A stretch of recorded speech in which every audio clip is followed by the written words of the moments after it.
All right, it is August 2nd, 10:12. I'm absolutely, if I'm looking at my spreadsheet right, which I'm hopefully not. We're bad at doing these. We're just bad at doing these. I blame you. That's okay. I kind of blame myself a little bit too. Well, it's not your fault. I'm the one who's supposed to be initiating these things. Well, then again, kind of lost some notes too, some important stuff. So yeah, I'm feeling that. Well, I mean, that's just this one idea.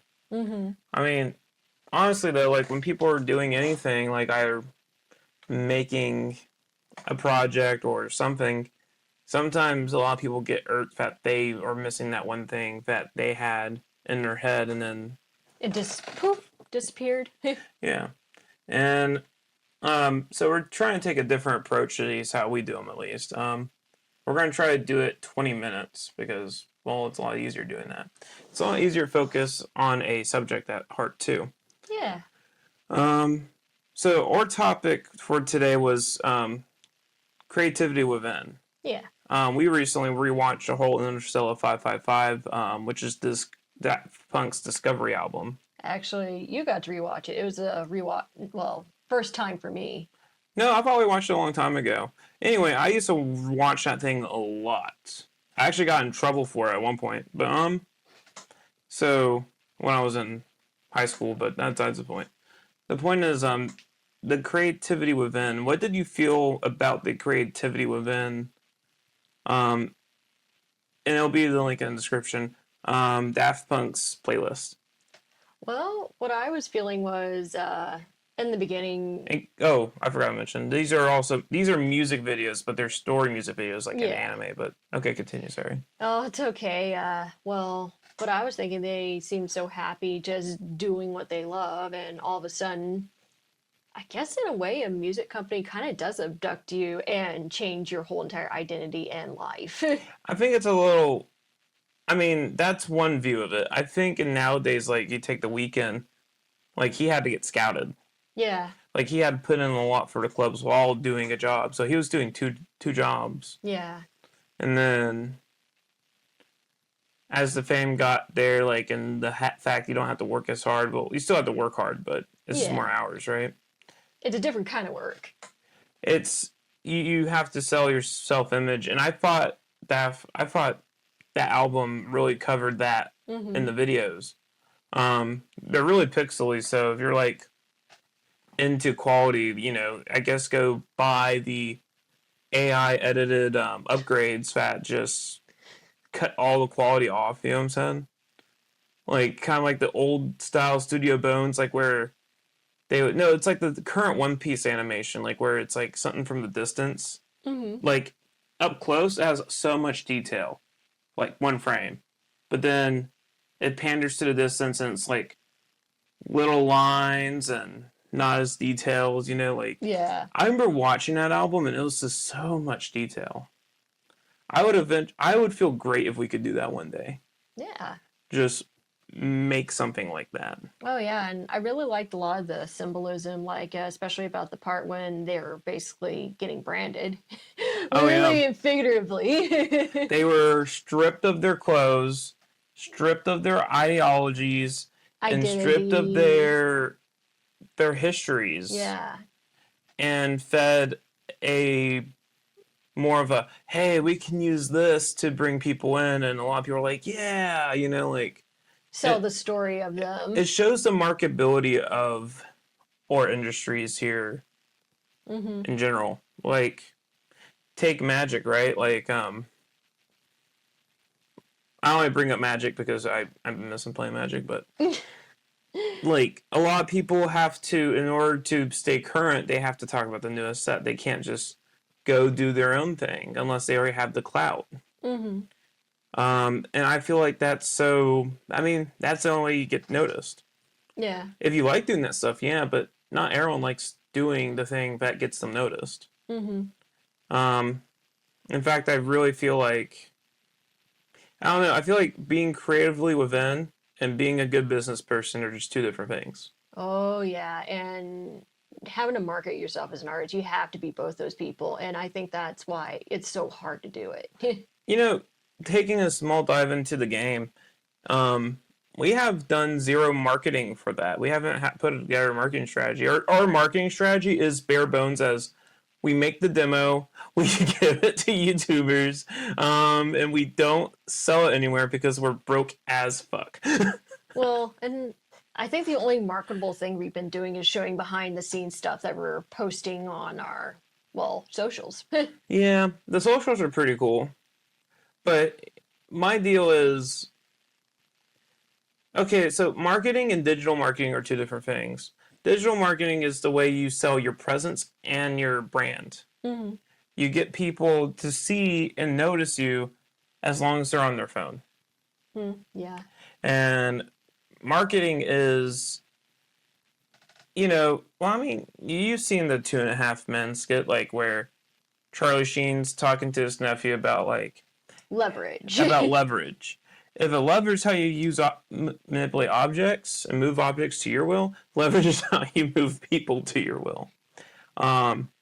You have to be able to leverage money out of people, and that is so hard nowadays. Because everybody's trying to do it. Everyone's trying to do it, and what's scary is okay, especially for art, No one appreciates the work anymore. It's and like, you can't leverage money off of them.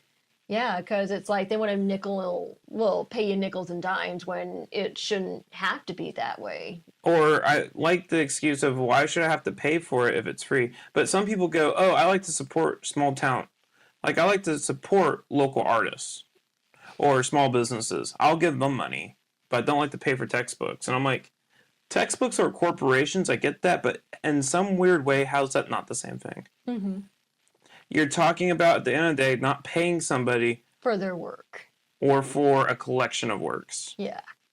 And work is work. Mm-hmm. Like work is as simple as everything down to the little minute thing versus the whole big shebang. Oh yeah.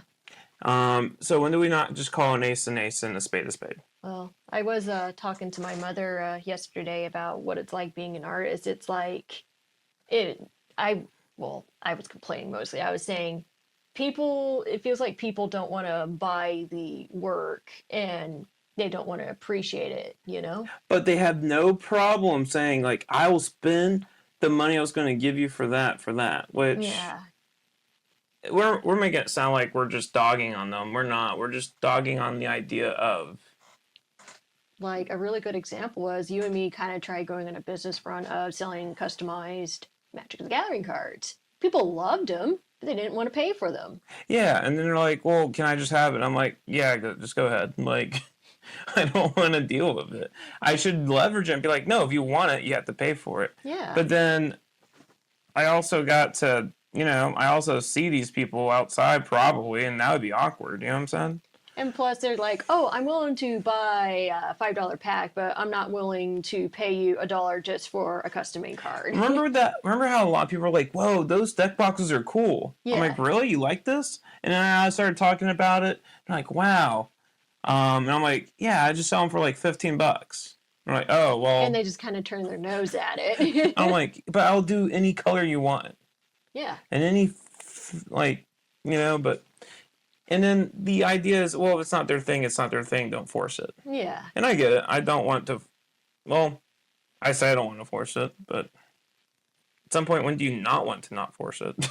Yeah. And both you and me were pretty passionate in that at one point, and, well, it kind of... Well, but you know what? I think the bottom line is people who are fortunate to do what they love, Yeah. good for them. I'm really happy for them. Oh, yeah. For other people, they have to work at it. They have to look within what they can. Like take Van Gogh. Mm-hmm. You're the artist. Do you want? Well, where are you going with that? Like, is it along the lines of Van Gogh never realized how famous he was until he died? Well, he never realized that. You can't realize that till you're dead anyway. Yeah. He was not famous at all until his death, and then years later. Yeah. I think someone, I'm not entirely sure, but if I remember this correctly, I believe someone found a whole bunch of his work in a basement. or an attic or something. Because all he wanted to do was to make art. And I think he only sold maybe like one art piece in his lifetime, if I'm not mistaken. And I'm just like, but how's that fair? Mm-hmm. How's that fair if that, like, the question is I have in my head is who, oh wow, that sucks. I hate that. See, I was going to show you this video after, because it talks about exactly what we're talking about. Mm-hmm. But guess what's removed?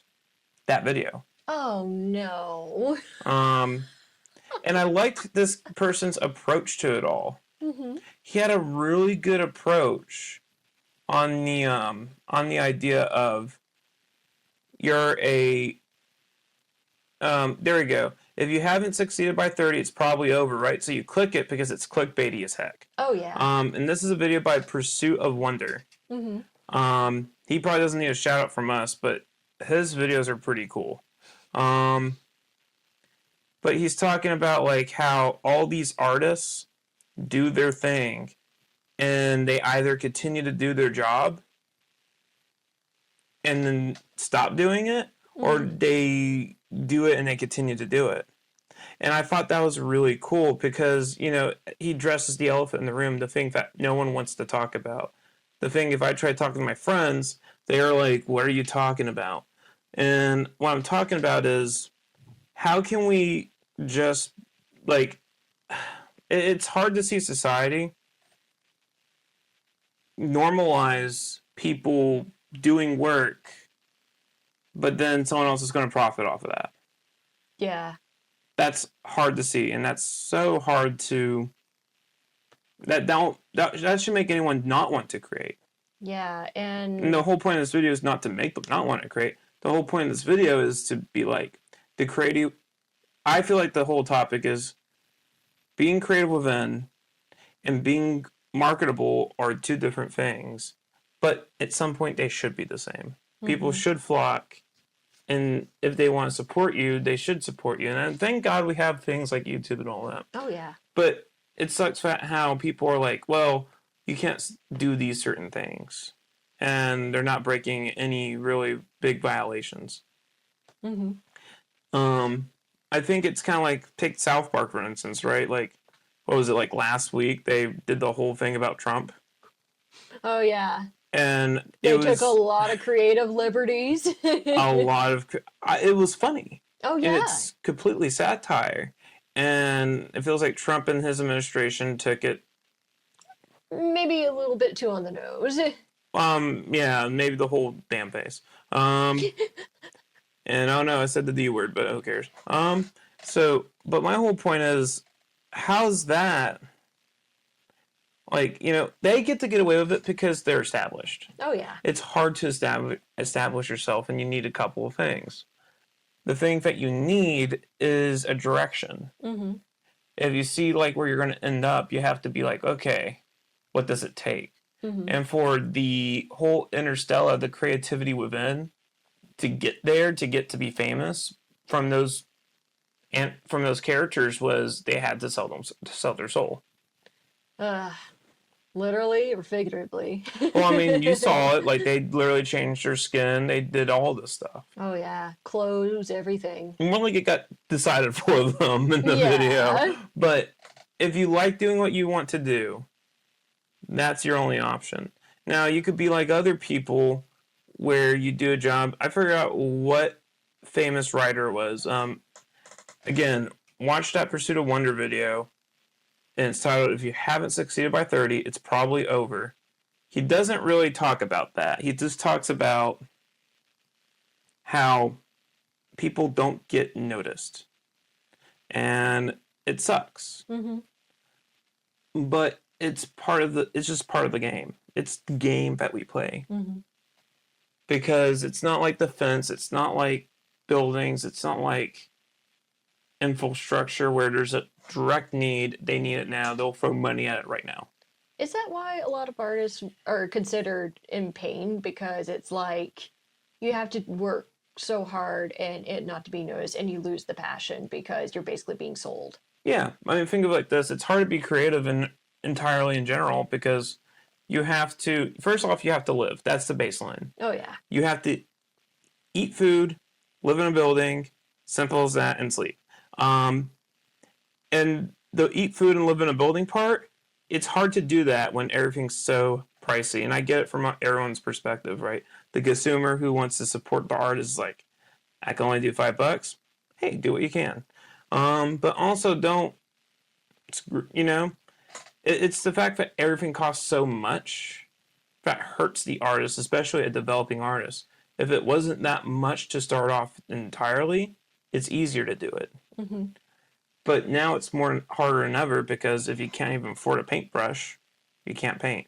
Well, I've actually heard of some pretty creative people that legitly cut locks of their hair, tape it to a stick, and use that as a paintbrush. Well, that is one way. So there's, I'm kind of glad you brought that because I'm over here getting doomed, but you're like, no, there's still hope. You just have to, you just have to. If you don't have red, cut yourself and add a little blood to it. Whoa. We do not endorse self-inflicted pain. We do not. Okay, that I meant that. But see, that's what I'm saying. I shouldn't have to say that. That it should just be funny on its own. Yeah, but I forgot who this female artist was. She used anything and everything but paint in order to paint because she wasn't established by a school or anything like that. She just did what she loved with material she had around her. I feel like this is a video we've both seen. Was it? You shared this one with me before? I don't think I have. I think it was a part of a short that I just randomly saw one day and I just felt deeply inspired by. Hmm. And I'm like, she did it no matter what, because back in the day, you had to actually go to an art school and be verified as an artist. And yeah, I know my chair creaking is probably gonna drive people insane. But and I like to leave it on a good note. And I'm a person who's almost about to work 2 jobs, just so we can meet the baseline. And dream a little. And sometimes that is what it takes, but you also have to rest too. Yeah. I don't.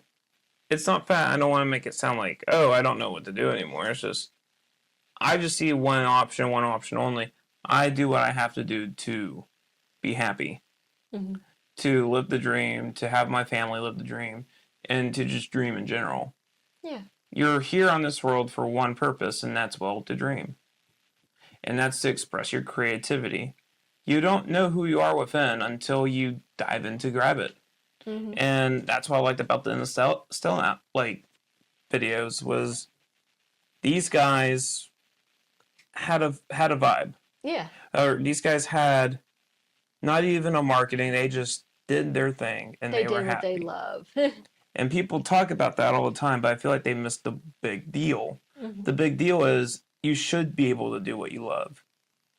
But if everyone's basically telling you by not supporting you, saying, well, we don't want you to eat food and live in a building, how are you not supposed to be discouraged at the end of the day?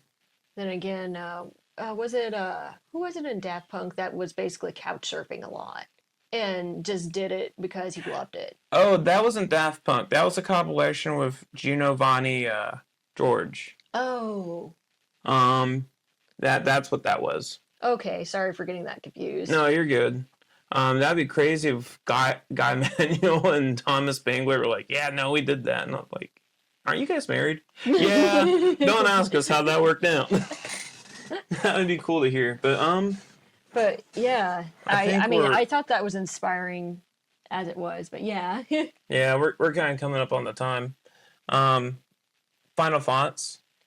Well, it's kind of inspiring that someone was willing to risk it all to do what they love, despite quality of life being shit. But yeah. Yeah, and I think it's important to. I don't think it's cool to blindside people. I think people should know what they're getting themselves into, because people, they get into like, oh, I need to have a rent, and it's like, oh, I don't have rent, I'm gonna be evicted, and I'm gonna lose all my stuff, and I don't think that's the point. I think if you're conscious and you're not going to get blindsided and screwed over in the end. Hmm. And I think that's the most important thing to take from at least this video. Be creative and don't limit yourself. And Starlight Brigade. Yeah, and we're gonna get sued by them if we sued by Ninja Sex Party and Twerp if we. Yeah. Uh, Another inspiring people you guys should listen to. But anyway, that is all, folks, and thank you for joining us. Messed up. Wait, are you saying that should be our catchphrase in Starlight Brigade? I think we're getting sued. Well, if you don't hear from us for a while, you know what happened.